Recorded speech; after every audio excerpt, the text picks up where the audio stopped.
Hello and welcome to another exciting edition of Hot Seats on Ogun State Television, Ogtv, the People's Steady. As we always do, we'll bring to your viewing pleasure personalities, eminent personality, so to speak, those that have seen it all in their chosen field or calling. And today's program won't be an exception. My name is Moses or Chewumi. On the show today, we have a professor of law, an environmentalist, is a lecturer, is someone who we are going to learn a whole lot, from him in terms of his experience, and we know how we do it. We ask him pertinent questions, as regards his field. And who am I talking about? Professor Oludayo Amokaye, Professor of Law from the Department of Private and Property Law, Faculty of Law, University of Lagos. You're welcome to the program, Professor. Thank you very much. Okay, quickly, let me read out his profile. Once I'm done with that, of course, it's the interview segment of the program. Professor Oludayo Gabriel Amokaye was born in Lagos on 21st March 1963. He has his early education at St. Paul Primary School, Owode-Yewa. He attended part of his secondary education at St. Stephen Commercial School, Adodo, before proceeding to Lagos to complete his secondary and post-secondary education at Jubril Martins Grammar School, Lagos. Our Rule Islam College, Agege. From there, he proceeded to University of Lagos, Akoka, to study law, where he graduated with a second-class upper honors and completed his bar courses with Nigerian Law School, Lagos, in a second-class upper division in 1988. Professor Oludayo Amokaye holds his master's degree in law from his alma mater, University of Lagos, and holds a doctorate degree from Obafemi Awolowo University, Ile-Ife. Professor Oludayo Amokaye began his teaching career as lecturer grade 2 in December 1993 at the Department of Private and Property, Faculty of Law, University of Lagos, and rose to the rank of professor in 2016. His main areas of specialization are property and environmental law and secured credit transactions. He is the author of the Environmental Law and Practice in Nigeria and Planning and Compulsory Acquisition Law and Practice in Nigeria. Professor Oludayo Amokaye has served the university in several capacities. He was formerly the Sub-Dean of Law, Member Admission Committee, Acting Head of Department, and presently the Head of Department of Private and Property Law, Faculty of Law, University of Lagos, Akoka. University of Lagos Senate Representative at Center for Energy Conservation, Federal Ministry of Science and Technology, Lagos, a former IUCN Scholar and UN Fellow on Climate Change. He is a notary public and member of several professional bodies, including the Nigerian Bar Association, Nigerian Association of Law Teachers, Chartered Institutes of Arbitrators, UK and Nigeria, and Chartered Institute of Secretaries and Administrators, UK and Nigeria. Professor Oludayo Amokaye has served and still serves as a consultant to several international organizations, state and federal governments on land and environmental matters. He was national consultant to ECOWAS on the drafting of ECOWAS Common Code and ECOWAS Investment Policy. Professor Oludayo Amokaye served as secretary to the legal committee that drafted the Lagos State Physical Planning Law. He is an external examiner to several universities. Apart from being a law professor in the University of Lagos, he is a practicing lawyer, appearing in various levels of court, High Court, Court of Appeal, and Supreme Court on several cases. He is a principal partner in the law firm of Dayo Amokaye & Co., established over 30 years ago. He is happily married to Taiwo Leifari of Ishaga Quarters, Adodo, and blessed with 3 children. Professor, well, I could go on and on, but it will take me 2 hours to exhaust your profile. But I think at that, I've been able to give the summary of your profile. So welcome to the program once again, Professor Oludayo Amokaye. What drew you to law? What drew you to law? Oh, well, it's very, very interesting. This question is an interesting question. If you ask me, I never wanted to be a lawyer. What did you want to I go actually into? wanted to be an accountant. But fate twisted it. Um, when I finished when I was in Ahmadiyya College, our Anwar Islam College, there was my lecturer who taught us Islamic religious studies. And then he called me when he saw my script and said, oh, when you leave this university, this college, A-levels, what do you intend to read? I said, sir, it's this result that will determine. But if you ask me, I will want to study accounting. And that is why. He said, why not study law? I said, I cannot think of that for now. He said, well, whatever you lay your hands upon, I know you'll be very successful on it. I wish you best of luck. That was the first. Then when the results came out, our GCE result came out, I had very good points to proceed to study law. And it was the pressure from my friends who said, no, no, no, no, you cannot have this kind of point and then go and study accounting. What is in accounting? You have to be a lawyer. And so they took me around to their brothers who are studying law. Then now Professor Tewa Jala and my Lord Justice Akaku, they were then our senior. And so I met them in the university. They told me why I must study law. They convinced me. And that was how I filled my form to study law in University of Lagos. Mm. And then since then, I think, well, it was a good and right decision for me. Apparently, well, you are not just a legal practitioner, you also teach law, at the University of Lagos.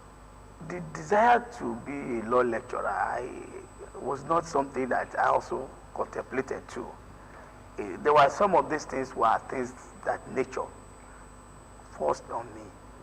I never wanted to be a lecturer. It was my supervisor then, Professor Yemi Oshibaju, now the Vice President of the country, who have worked very well, who encouraged me and insisted that I should go back to academics, that I am not for outside world, that it's not good for me to just be outside, that it's a waste. So I took to his advice and find my way back. Before then, I was working in the banking industry. Mm. And he said, no, you don't belong here. Yes, as a lawyer, in-house counsel, company secretary. I think in one of the finance companies, I was the company secretary. Good job, well-paying job, but he kept telling me that it's just a waste. You have to go back to the university. Well, you still practice? No, when I was company secretary, I couldn't practice. I was just doing the company work. What about now? Oh yes, I practice law now. It's not good for you to teach law without practicing it, because a good teacher that practices law will teach the law from the practical perspective, not necessarily the theoretical perspective. And I see that if you see any of my students, they can buttress that fact. When we go to class to teach them, we are teaching them from the point of experience. For example, I remember when I was a student in the university, the lecturer would come to class injunction. We start cramming the principle of injunction, learning it. But now, when I want to teach my student, because my lecturer was not practicing, but if I want to teach my student injunction, we said, you see, when we went to court to take injunction, these are the things you need to look at. These are the things the opponent will use against you. Make sure you don't do this. So basically, you are saying we have some lecturers that do not practice. Yes, we have lecturers who do not practice and they teach. And that is not only peculiar to law, even in other disciplines yes. too. Those who do not practice and they still teach students. So I think that lacks somewhat pragmatism, yes. Needed at that level. Yeah. So what's your impression about that, basically? To practice and to teach. Or not to practice.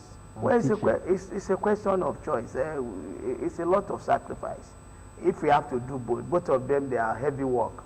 It means that you have to make a lot of sacrifice. For some people, it's a study of learning now. The fact that we do have those who teach, but they do not practice what they teach, and you know that it's more advantageous. The fact that you practice and you teach, you can tell they can give them first-hand experience, so it helps your students. But we do have, I'm not even saying law alone, I'm saying even it's across the disciplines, those who teach, especially pragmatic courses, but they don't practice. They are not on the field, they've never been on the field. No, you see, you have to understand it this way. For a student to have pragmatic experience, he must have the theoretical background. If you have the theoretical background, then you can go and learn practice elsewhere. It is a bonus for them that somebody who is teaching you has the practical experience and is infusing that practical experience into the teaching of law. At undergraduate level or even at postgraduate level, it's purely theoretical. You have to pass the theoretical aspect of law to the students. When they get to law school, they will teach them the practical ways of doing some of those things. But it sinks more. It sinks more when you are giving students the practical experience or practical exercise of what you personally involved in. It's like put a butter on a hot bread. It goes smoothly. And the students will remember such experience as opposed to the theoretical, okay, if you want to prove an injunction, you have to do this, you have to do that. It's just putting the thing theoretically without the practical blend. So it's good for the students, it's good for the system, although very demanding on the part of the lecturer. Very, very. Okay, now let's start going deep into this interview. Let's talk about Nigerian's legal system, and it's worrying that ordinary Nigerians, do not believe in our legal system. Yes, maybe because of delayed justice, and I know that there's a saying that the wheel of justice grinds slowly, but in this part of the world, it grinds so slowly that at the end of the day, one may not get the results needed. You see, the problem when the society gets the kind of legal system it has, we cannot lay the blame on one person. That's the essence of my statement, of my opening statement. We are part of the society. The lawyers are part of the society. The citizens are part of the society. The judges are part of the society. We have to look at our core values. How do we relate to issues bordering on legal matters? And I'll give you an example. From the practical point of view, there will be times that judges are ready to move on with the case. It is the lawyer that is holding back. All of them is still within the administration of justice. So many times the civil and criminal procedure rules have been revised and reformed for purposes of speedy trial. Yet, trial is still slow. That is the attitude of the people practicing the law. It may turn it the other way around. It could be that the lawyer is willing to fast track the case. The judge is slowing down the case, not deliberately. It could be the volume of work. So it is the society. From the lawyer's perspective, it could be because he's lazy. It could be because his client has not paid his fees. It could be because he just wanted to delay the case. There must be change in the mindset. But the latter seems to be very common. When a lawyer capitalizes on the lacuna, at that point, they just want to delay, this system. Perhaps that one day it may favor, his clients. Why not that? Because we also believe that lawyers are also parts of this problem that I'm talking about. No, you see, not necessarily that one day it will favor his client. Do not forget that. Maybe one day to be struck out. No, not necessarily. As a practicing lawyer, let me tell you this very clearly. A good lawyer is a lawyer who knows the law and is able to find solutions to his clients' But we have bad lawyers. I'm not talking, I cannot judge that on the program. It depends on the way other people will look at it. Every lawyer is good because he has received the minimum standard of legal education that you are required to be called to bar. And once you are called to bar, you are a lawyer. You can improve. Everybody keep improving, and society itself keep improving. But again, if a lawyer decides to look at a technical point of view, which is more favorable to his case, and it will hamstrung his opponent, there's no rule of practice that says he cannot utilize the technical point. But do you see that as a lacuna that should be addressed? No, but let me also tell you more.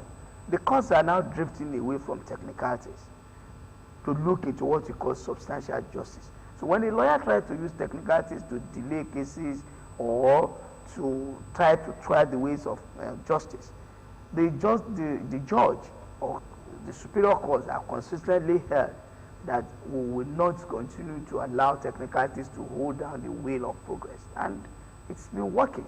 It's been working. If not, you will still see spurious applications. Lawyers are getting to terms now. Professor, people still complain about delayed justice, and you said it's working. You see, people can complain about the delay in justice. We have to look at where we are coming from, where we are, and where we intend to be.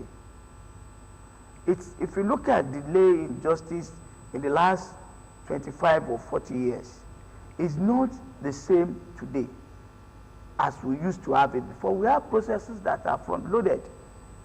Whatever case you are going to face in court, everybody will see it. If you do your work very quickly, you go to trial, and the judge will give judgment. But again, look at the volume of work by judges, the series of adjournments, which are not forced either by the lawyer or even by the court. Some judges still perform administrative duties. And so it's a combination of many factors. It cannot really be laid on the doorstep of one particular player in the field, either the lawyer, the judge, or this. No, it's a combination of many factors. They are the actors. So, which means you cannot blame ordinary Nigerians that do not believe in our justice system, because they believe when they go to court, what they will get is definitely judgment and not justice. No, I think you also have to look at it from the point of view, because being as a lawyer, when you say justice, if you go to court and somebody has wronged you, and the court at the end of the day give you damages or you are compensated for the wrong done, you have gotten justice. It could be delayed. It could take a longer time, which is what the court systems are doing now to reduce the delay in administration of justice, both in civil and criminal administration of justice. For criminals, once you have a matter on appeal, they quickly fix the matter for hearing, both up to Supreme Court. They don't waste time, as opposed to civil case that takes a longer period of time. And even in the civil procedure or civil cases, civil procedures laws are being revised all of the time to minimize these delays, unnecessary applications, unnecessary technicalities, so that judgment will be delivered as quickly as possible.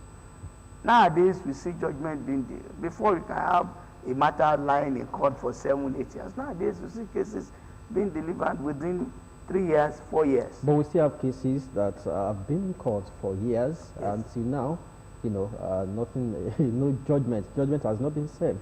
Yes, maybe going forward, but what about those cases that have spent years in the court of law? I think when you have a case like that, it is also incumbent on the CJ of the states to take a holistic at reasons why cases are being delayed in their courts and to address it. Usually, there's an engagement between the bar and the bench in order to reduce or minimize the impact of delay in court. I know that regularly. There's ongoing discussion on that to review the administration of justice. But here we are, that's what we have for now. But the way forward, which is this, there must be strictness on the part of the judges to actually enforce the rules. And you find that, take Lagos State for example now, if you fail to file an application within the time that you are required to file it, you'll be paying 1,000 naira. That's a major disincentive to delay. Because if you delay for 30 days, for a client who is not paying you that much of money, you have already incurred 30,000 naira cost, which you are paying to the covers of the state. It's enough for you, for the lawyers, to sit down and do their work, so that they will save the client the cost of filing fee, late filing. And if the client is very rich, 30,000 naira, it's nothing, to him. Well, if he's rich and he feels that the delay is what he wants, we better serve him. Well, that is issue of professional conduct on the part of the lawyer, if that is what he wants to do for his client. And I'm sure that is at that point the judge should be able to come in and say, look, set a timetable. What normally happens in other countries, where even where we copy some of our civil procedure, a timetable is set from the day you file your process to appear in court. Okay, yes, so date. They follow the timetable strictly. And gone are the days that you go to court, you spend so many hours adumbrating on brief. Everything is now in written form. So you just go to court and adopt your written address. And the judge can from there write his judgment. But again, you also have to look at our society. Our society is highly litigious, very contentious. Every little thing, they will go to court. Even when they ask them to settle matters amicably, they don't want to settle. So the court is clogged with cases that are unnecessary. There are several applications that should not even have come before the judge. Then which means you have to improve on the framework. Perhaps if you are saying some cases are needless, then maybe we have to be able to sieve so that they know what should come to the court, what shouldn't come to the court. But I tell you as a matter, take Lagos State for example. Assuming a case comes to court and it ought not to come, it ought to have been settled amicably. The judge will refer it to mediation. Go to mediation, go and settle.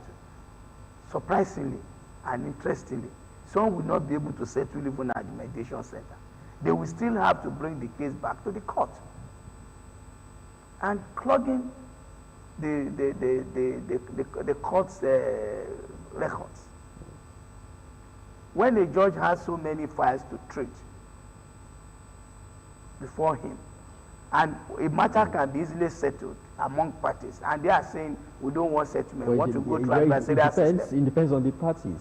Yes, maybe that will take us to multi-door courts, what we also know that alternative dispute resolution, ADR. Are we really taking advantage? Are we making good use of this? Well, for commercial litigations, most clients or parties are taking advantage of multi-door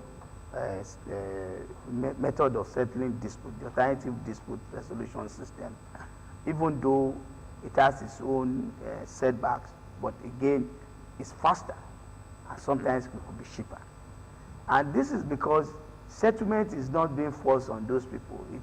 It comes within. And the more our people embraces alternative dispute resolution in resolution of issues, except cases that are highly contentious, we will continue to clog the courts with cases that ought not to come to the court.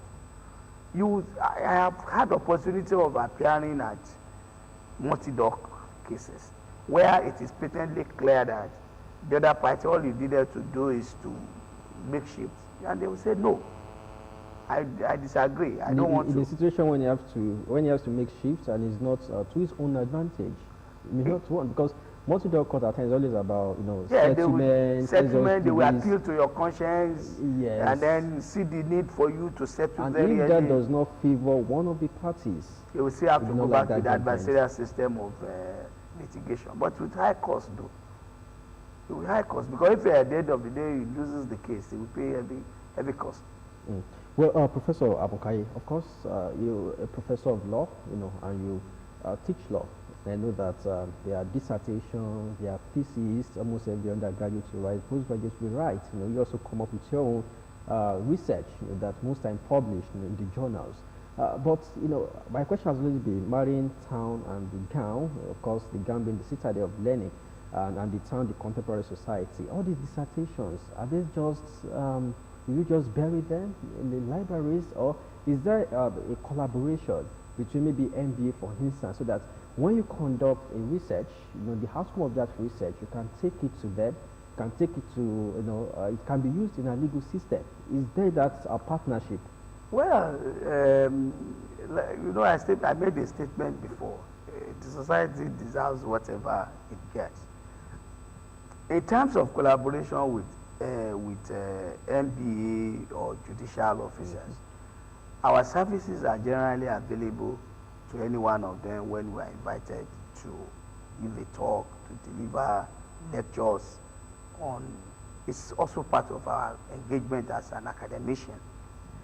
But research outputs are generally published for the general public to read. For example, in my But the general public Yes. most times not interested. How many people read when we journals? say general public in this case, we take it to the relevant stakeholders like MDA, like lawyers, like law reformers who would read some of our reports for purposes of influencing the law. I remember quite just about last year, the former commissioner for works, Alaji Femi Okuno, gave our department some money to do some research, myself and one of my colleagues, Dr. Tupu, on land rights in Nigeria in the 21st century. We conducted the research and came out with a book which was presented publicly and went into so many areas. In fact, what we intend to do recently, we have approached the donor, is to make it more elaborate in such a way that it can trickle down to policy makers, to decision makers, as well as law reformers. Most research coming out from the university find its way into the society one way or the other, whether in the field of law or in the field of science. They usually have a way of collaborating, because the people outside too also requires the knowledge from the university. Even in the areas of law, we always say that the faculty of law is the biggest law firm, because virtually all the areas of law are being taught in the university. So if you need anything, you can just call any of those researchers, they are whether professor or junior researchers, who can provide solution. And government do. When they have knotty legal issues, they call people from academia to provide solutions for them. Okay, Professor, I want to background my next question, and I'm saying that beyond the human rights provisions in the Constitution, that Nigeria has enacted some human rights laws, such as the Child Rights Act, Trafficking in Persons, Prohibition, Enforcement and Administration Act, Discrimination Against Persons with Disability Prohibition Act, Anti-Torture Act, Universal Basic Education Act, and we have many laws. And we know that, yes, we talk about the three tiers of government, judiciary, executive and legislature. So, but most times when we have these laws, they are not well enforced. For instance, now we know that Indian hemp is illegal, but go everywhere. We still have people taking Indian with reckless abandon. Homosexualism, for instance, is illegal, but some Nigerians still practice this. There was a time we had that 14 years it's for any violator. But the question will always be how many people have been jailed. If law could be well enforced, and the judiciary has a role to play by ensuring speedy trial. We just talked about that. So why do we have all these problems? Seeing that we have laws, but in terms of enforcement, the enforcement of these laws are quite weak, and people take advantage of this. Well, you said it all. The issue to have multiplicity of laws on the subject does not necessarily cure the problem. The real panacea to it is implementation. And the implementations of law is left in the hands of the executive. The executive provides the institutions that are responsible for implementations of this law. For instance, if it is child trafficking, there is an agency set up to do that. If you are talking about Indian hemp, the police is there, the NDLA is doing their work to the best of their knowledge. All those laws, we have agencies set up to strictly enforce the law. But the question you have is that how regularly are they funded? What is their budget? What is the quality of personnel? These are the issues when it comes to enforcement. What about the issue of duplications of functions? If the work being done by the police is also being done by the NDLA, would there not be clashes? How are these institutions properly funded and regularly educated on their work, continuous education, as to how to properly enforce those aspects of the law being enacted? That has already left the realm of lawmakers. The lawmaker has done his job, which is, you said this thing is bad, enacted the law. Enforcement of this is in the hands of the executive. Most of the time, what you find the executive telling you is that we have so many programs, developmental programs, economic, social, or anything, that we don't have sufficient fund to equip the agencies that were necessary to enforce this. Then the question we ask ourselves is that, do we need this multiplicity of institutions to enforce this aspect of the law? Do we need a council on child trafficking? Do we need another body to do that? Can't we strengthen some institutions or departments in some of those institutions to handle them?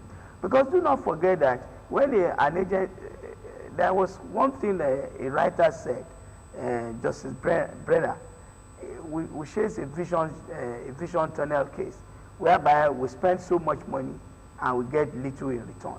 It's not efficient. And that is what we find in Nigeria.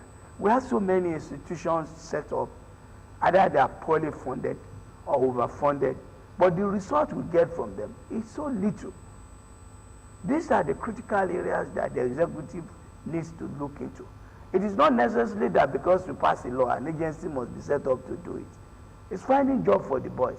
You could strengthen the existing institutions, properly funded, staff well educated and well motivated to perform their duties. And at the end of the day, you see efficiency. How many of these, if you go to foreign countries, you will see they are collapsing institutions. Our own, we have too many institutions performing so many things, even doing the same work. But at times when government also tries to break things down, it's also a way to simplify. Yes, you talked about the police and the NDLEA. Looking at it closely, you know that their roles are different. But at times there may be maybe clashes of roles, the police doing what NDLEA officers could do. But you know that for the Nigerian Police Force, a whole lot on the table already. So when we have a sister agency, it's always to focus on maybe a microcosm of the whole process. So that the NDLEA is about drugs, drug trafficking and the likes. How many of those people, okay, let's take NDLEA as an example. They have the responsibility to minimize the production and the consumption of cannabis in Nigeria. To what extent has the agency been able to reduce the incidence of cannabis production and consumption? And how many people have been prosecuted, duly prosecuted for possession and consumption of cannabis? But prosecution, we also, you've been able to apportion blames to the executive, the legislators. But what about you, the interpreters of the law also? In a case, when they even bring these people, there's a way they will circumvent, the law. They will just wriggle out of the whole process. Then before the person arrested by the police, next week is outside there. It's out already. Let me tell you something very clear. Don't forget that some offenses are bailable offense. When you appear before, unless it's a capital offense, any offense that is not a capital offense is a bailable offense. No matter the degree, once the law says it's not a capital offense, once you are there, within 24 hours, you must be released. And being released does not mean you will not be convicted but much of the problem of persecution, most of the time you blame judges or you blame lawyers. No, you blame the investigators. An investigator who is willing to prosecute a suspect of committing an offense, how deep is his investigation? If your investigation is not thorough, you should know in advance that thing is dead on arrival. But the prosecutors will also blame, the judges, because they believe they are making their job harder. When they bring maybe a criminal, for instance, then the next time the criminal receives bail and is out there, the criminal could escape. In a situation, in this instance, then the prosecutor will also look for ways to rearrest. It's not the first time people are jumping bail. No. You see, this thing is very simple. When you talk, there are procedures for granting of bail, particularly in a court setting. You have the right to oppose.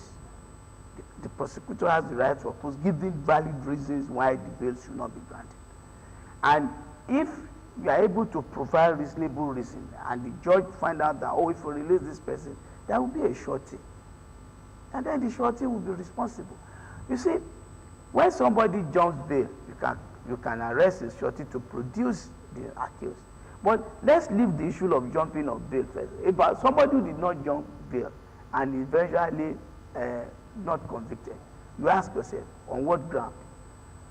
The level of investigation conducted by the executive or the prosecutor before prosecuting the person are sometimes inadequate. If for instance now, don't forget that it's a question of law. If you are going to court to say that somebody has committed an offense, you must prove certain elements, both what we call the mental element and the actual element. The intention to commit the offense and the actual thing, what we call actus reus. You must be able to prove it. A prosecutor going to court need to check his evidence, whether some of these issues will be proved before putting that person first. You check, there must be a checklist. But what you find out is, oh, they have arrested somebody, is going to court tomorrow, without even concluding the full investigation. Do not forget that the accused will get a lawyer. The business of the defense counsel is to make sure that he tries to freeze his client. Yes. So and so if he sees the opportunity there, it's not a matter of the accused, but just get a good lawyer, that can table this case, then look at the holes, loopholes, then perhaps get the bail and try to delay. My brother, as a lawyer who defends somebody, and in most cases, I don't prosecute, but in civil cases I do. The business of the lawyer is not the business of the other side. You have you owe a duty first to the court and second to your client. A client briefs you that this offense has been committed. I don't know anything about it, or this is the extent to which I've committed the offense. The law does not say you cannot defend him. You have the duty to defend him. If the other party is ill-prepared and you are able to see a loophole in this thing, you can lash on it. That's your job. It is for him to cover the track. And that's why you see in cases where it's so difficult for a crime to be covered, the guy will go. The defense lawyer will know that this is indefensible. Professor, this is exaggerated because when you look at extrajudicial killings, we look at jungle justice. I mean, bad, no doubt about it. One cannot justify this act. But most times, the police also tell you that because when we take him to the courts, we definitely find a way, to be free. Those performing jungle justice, we also say the same thing. That when we take him to the courts, we will find a way to get freedom. Let me say this thing very well. We have to choose between the rule of law and the rule of the other rules, which is force, the rule of force and the rule of law.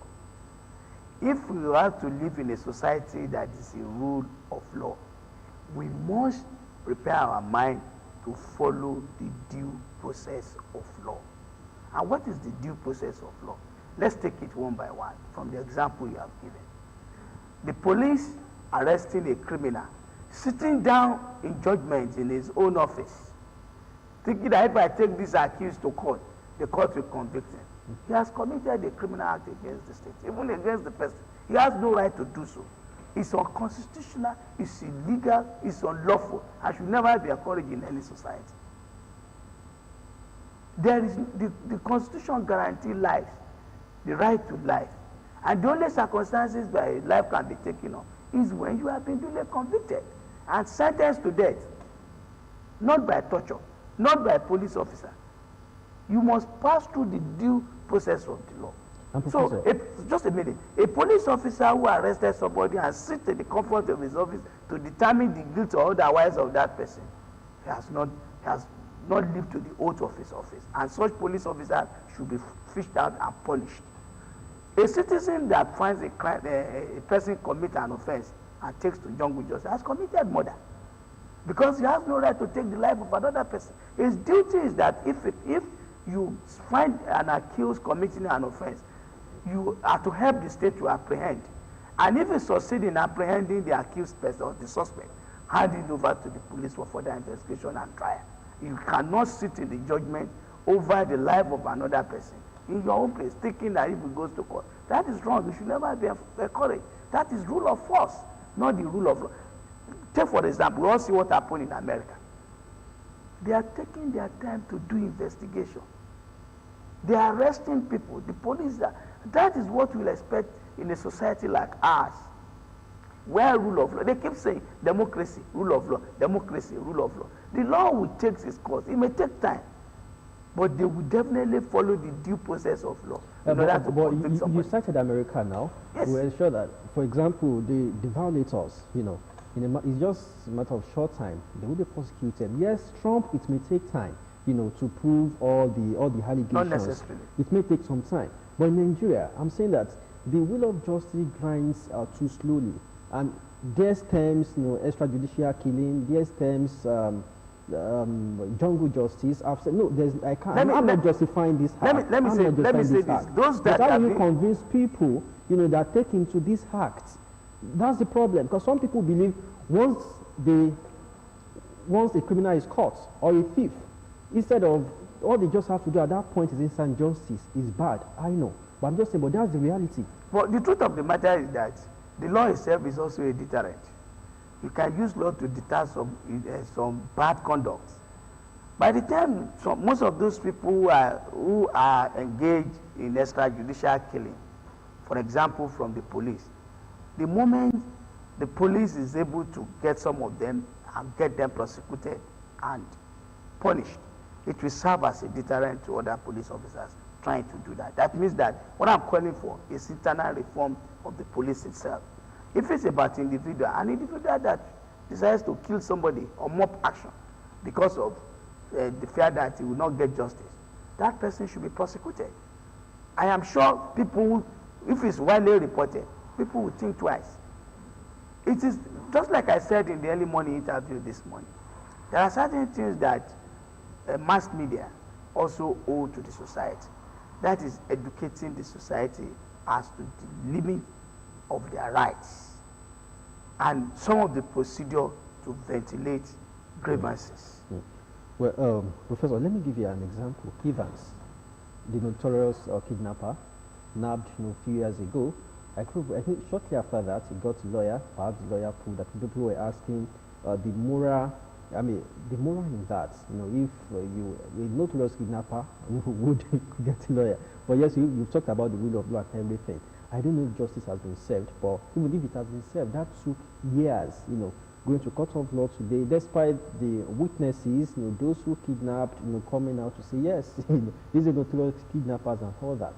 That's an example. No, let me give you see, that is where we lawyers always differ from other people who are not lawyers. And that is the fact that people will say that, oh, if somebody has been accused or suspected of having committed an offense, he's a criminal, or he has committed the offense. No, that's not our training.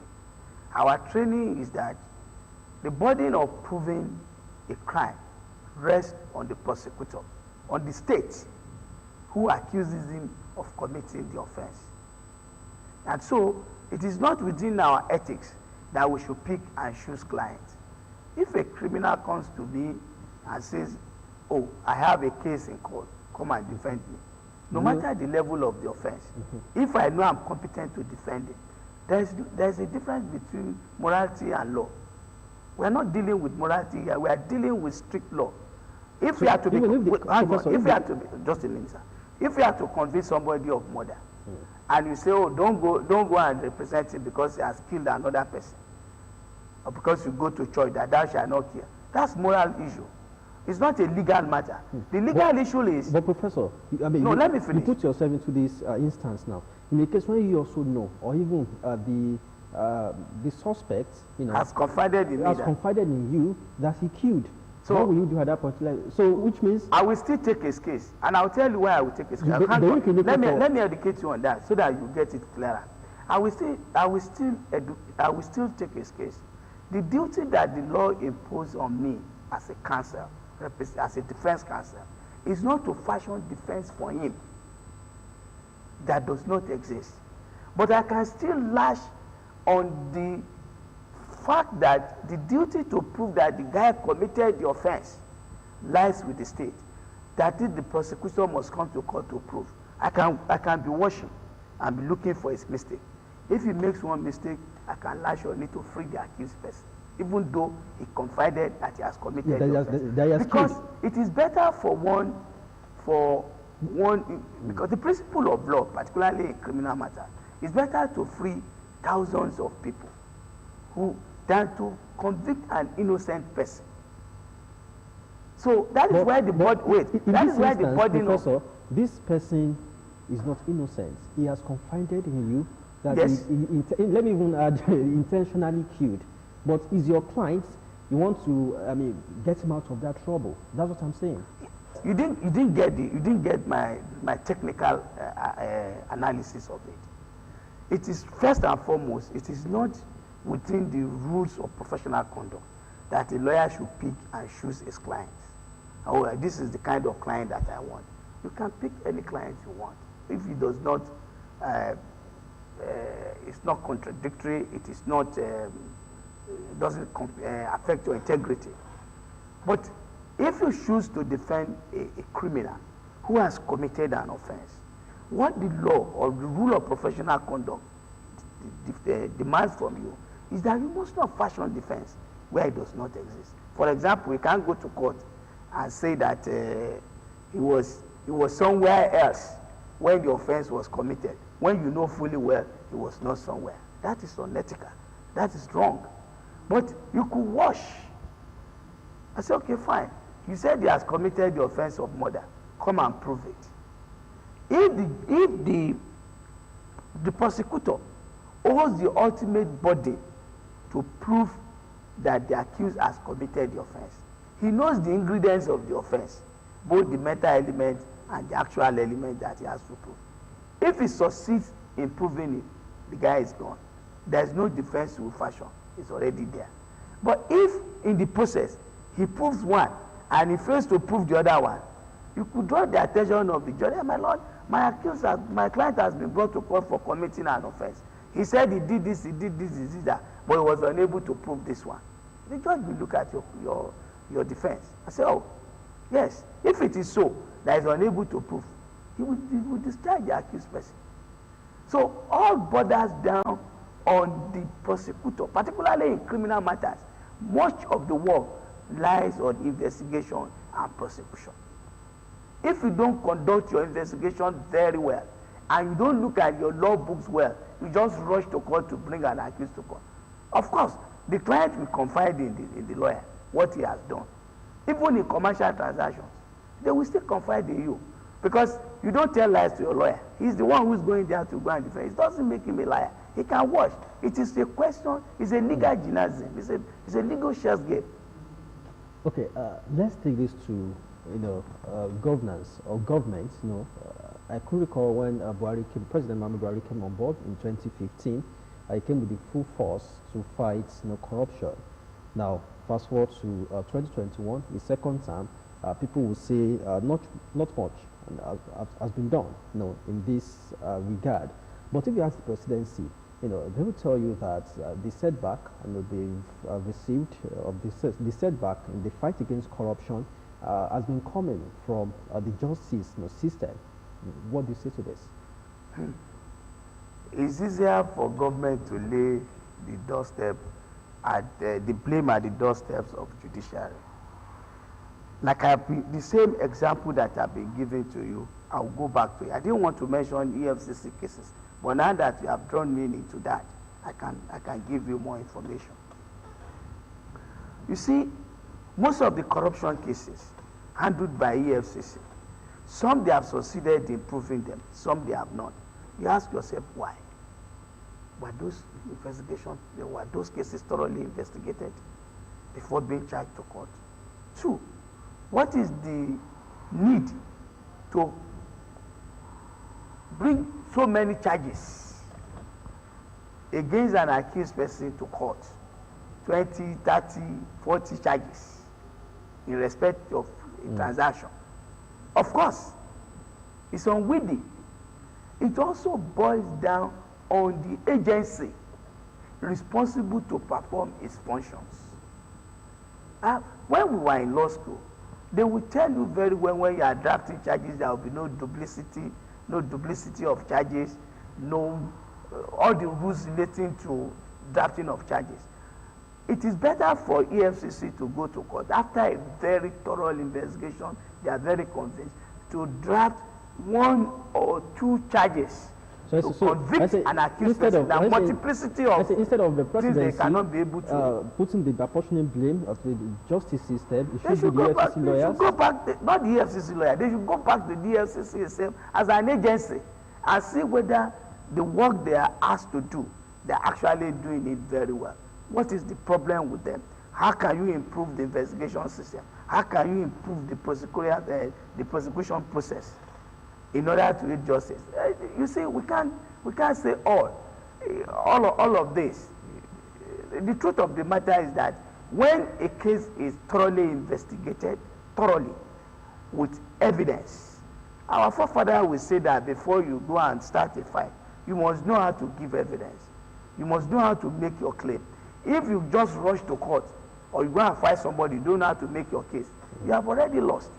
So it all borders on the institution set up to investigate and prosecute these corrupt officials. It's not just enough on the pages of newspaper. It's only in Nigeria you see people say they've been this on pages of no. A good prosecutor, a thorough prosecutor. The moment you see a charge, you've seen the evidence before you. You know the kind of charges you want to charge the person. You know whether the person will go in or will come out of it. But is it a case of, when you fight corruption definitely fight back? No, I think I really don't want to believe that that principle. If your institutions are very strong, if they are very strong and they are honest in the performance of their duty, and they are fearless. Let me use the word. If they are properly funded, they are fearless. They don't compromise and they have integrity. I can assure you that a lot of cases, a lot of people will have been nabbed. But if we don't do what is necessary, you see sometimes when pressmen or people just say, oh, they free this man. Go and read. Some will start abusing the judges or the lawyers. Go, take your time. Read the judgment that the judge delivered. You will find out that 75% of the blame is on the prosecutor. And the 90% of the prosecutor's problem emanated from investigation.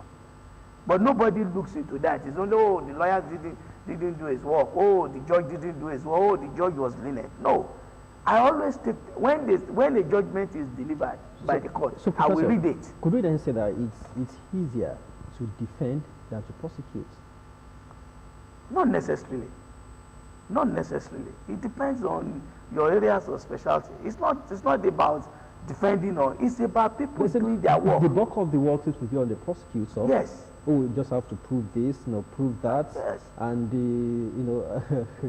the other lawyer is to look into the loopholes in looking your into the case. loopholes, then drawing the loopholes out, saying, oh, this, and eventually it saves the judgment. So if, for example, if you are coming to a court. Professor, at times we fast spent, we could go on and on, but I wouldn't want us to lose sight of your field.